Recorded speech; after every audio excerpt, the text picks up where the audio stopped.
তোমরা তো সবাই জানো ঢিঙে কীর্তন চলছে। সেই উপলক্ষে আমি আরেকদিনও চলে গেলাম কীর্তন দেখতে, যেহেতু বাড়ির সামনে কীর্তন প্রায়ই যাওয়া হয়।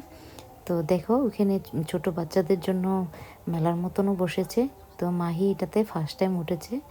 এটা কি বলে জানি না, জাম্পিং টাইপের কিছু করে। প্রথম তো যেতে চাইছিল না, পরে আর কি আরেকজনকে দেখে আরেকটা বাচ্চাকে দেখে ও খুব মস্তি করছে।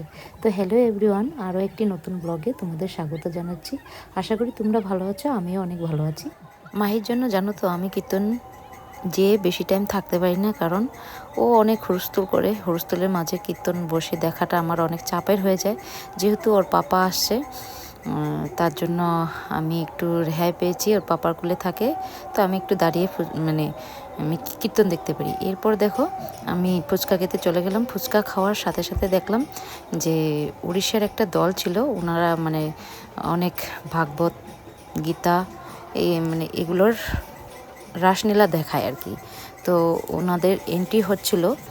তো ওনাদের এন্ট্রিটা এত সুন্দর, কি বলবো, এত সুন্দরভাবে প্রদর্শন করছিল ওনারা। তো ওইটা ক্যাপচার করে নিলাম।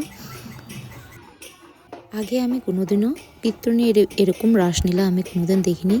তো দেখতে পেয়ে অনেকটাই ভালো লাগছিল, মনে আনন্দ হচ্ছিল যে না, নিজের চোখে তো দেখে নিলাম, মোবাইলে দেখেছি কিন্তু নিজের চোখে দেখিনি। তো দেখার পরে অনেকটাই ভালো লেগেছে।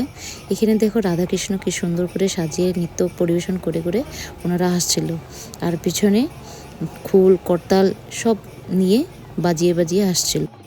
মাহিও কিন্তু এই রাসলীলাটা দেখে খুব এনজয় করেছে। ও তো বসে দেখবে না, দাঁড়িয়ে কুলে নিয়ে ওকে দেখাতে হয়। আমার তো কোমর ধরে গেছে কুলে নিয়ে দাঁড়িয়ে দাঁড়িয়ে দেখতে, কারণ পিছন থেকে মানুষে বলে বসো, আর মেয়ের জন্য আমি বসতে পারি না। আমি চাই যারা এই ভিডিওটা দেখছো স্কিপ না করে দেখতে থাকো, কারণ এরকম সচরাচর দেখতে পাওয়া যায় না। আমার ভিডিওর মাধ্যমে তোমরা এই রাসলীলাটা উপভোগ করতে পারবে। তো যতটুকু পেরেছি আমি তুলে ধরেছি। তো যদি ভালো লেগে থাকে তাহলে পেজটিকে ফলো করে দিও, আর লাইক করে দিও, কমেন্ট করে দিও, শেয়ার করে দিও। আজকের জন্য টাটা, বাই বাই। আবার দেখা হবে পরবর্তী কোনো ব্লগে। আরে দাঁড়াও, টাটা কেন বলছি, শুনে যাও।